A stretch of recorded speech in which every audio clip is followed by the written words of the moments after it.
அப்போ அவங்கள பற்றி அல்லாஹ் சொல்கிறான். அந்த வட்டி வாங்குற அந்த மைண்ட் செட்டு, அந்த நலம் இருக்கக்கூடியவர்கள் எப்படி கியாமத் நாளில் எந்திரிப்பாங்க அப்படின்னா, ஷைத்தான், அதாவது ஷைத்தான் தீண்டியவனை போல் அப்படின்ட்டு.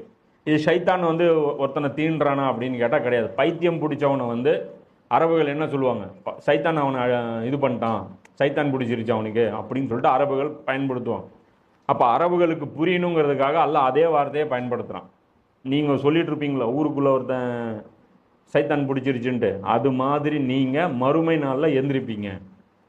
அப்போ இதில் என்ன பிரச்சனை வரும் அப்படின்னு கேட்டோம்னா, மறுமை நாளுங்கிறது மிக கொடூரமான நாள். புரியுதா? அந்த நிலம், அந்த சர்ஃபேஸு ரொம்ப டஃப்பாக இருக்கும். எது நம்ம எந்திரிக்கிறோம்ல, அதுவே ஒரு கரடு முரடான நிலப்பகுதியில் தான் நம்ம எந்திரிக்க போகிறோம். அந்த நிலப்பகுதி ரொம்ப கொதிக்கும்.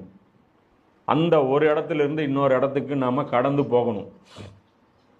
தலைக்கு மேலே சூரியன் இருக்கும், எல்லா பக்கமும் கூச்சல் குழப்பம் இருக்கும். அவன் அலறிட்டு இருப்பான், எல்லாம் ஓடிட்டு இருப்பாங்க. அப்போ அவன் சீக்கிரம் ஓடணும், அந்த இடத்துல போய் நிற்கணும், இந்த இடத்துல போய் நிற்கணும், எங்கேயாவது நிழல் இருக்கா, இப்படி பார்த்துட்டு இருக்கும்போது நீ பைத்தியமாக இருந்தீங்கன்னா எவ்வளோ கொடூரமாக இருக்கும். ஆனால் நீ பைத்தியமாக இருப்பே தானே தவிர, ஆனால் அந்த வேதனை எல்லாமே உணர்வேன். இப்போ இன்றைக்கி பைத்தியக்காரனுக்கு வேதனைன்னா உணர்றதில்ல. ஆனால் அங்கே மறுமையில் எப்படி இந்த சூழ்நிலை இருந்தால் உனக்கு வேதனையும்